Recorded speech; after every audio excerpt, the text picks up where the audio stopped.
Hello बच्चों, यहाँ पे प्रश्न दिया है। एक कक्षा में प्रतिदिन अनुपस्थित रहने वाले छात्रों की संख्या को अभिलिखित किया गया। 120 दिनों में प्रतिदिन के हिसाब से अनुपस्थित रहने वाले छात्रों की संख्या को निम्नलिखित बारंबारता बंटन में दर्शाया गया है।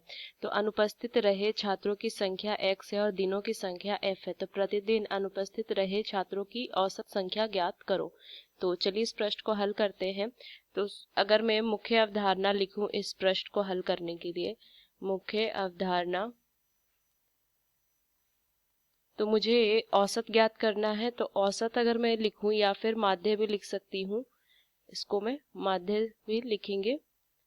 तो ये क्या हो जाएगा, इसका सूत्र होता है सिग्मा एफ एक्स बटा में सिग्मा एफ, जहाँ पे औसत मतलब क्या, जो भी आंकड़े दिए उनका योग बटा में आंकड़ों की संख्या होती है।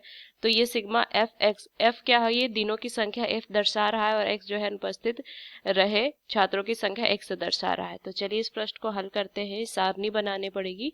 तो एक तरफ एक्स वाले को लिख लेंगे जो कि अनुपस्थित रहे छात्रों की संख्या है, एक तरफ एक्स वाले को लिख लेंगे और एक तरफ मैं एफ वाले को लिख लूंगी दिनों की संख्या, और एक तरफ वाले को मैं, एक तरफ मैं एक्स गुना एफ को लिख लूंगी।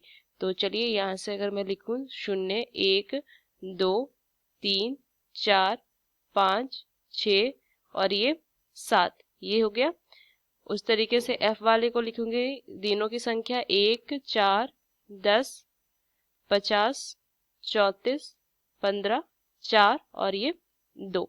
और इसको चलिए इसको बस गुना करते हैं तो यह मान 0 हो जाएगा। 4 20 150, यहाँ से मान हो जाएगा इतना, यहाँ से हो जाएगा 34 गुना 4 136, 75 मान आ जाएगा। 6 गुना 4 24 और 14। तो देखो सबसे पहले तो मुझे सिग्मा एफ एक्स ज्ञात करना है, तो इन सब का योग कर देंगे। तो योग करने पे जो मान आ रहा है वो 423 आ रहा है। और सिग्मा एफ जो वो कितना है 120, तो मुझे दिए हुए ही है। तो बस माध्य या फिर औसत अगर मैं, तो यहाँ से अगर मैं लिखूं प्रतिदिन, प्रतिदिन अनुपस्थित अनुपस्थित रहे छात्रों की औसत संख्या, तो क्या हो जाएगा, यहाँ से अगर मैं मान देखूं तो सिग्मा एफ एक्स बटा में सिग्मा एफ कर दूंगी।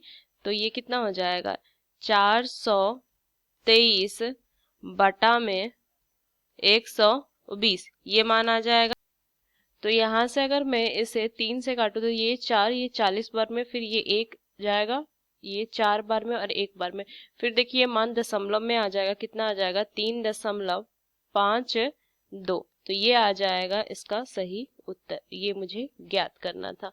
तो इस मुख्य अवधारणा का इस्तेमाल करके मैंने इस प्रश्न को हल किया। आशा करते हैं ये प्रश्न आपको समझ में आया हो। धन्यवाद।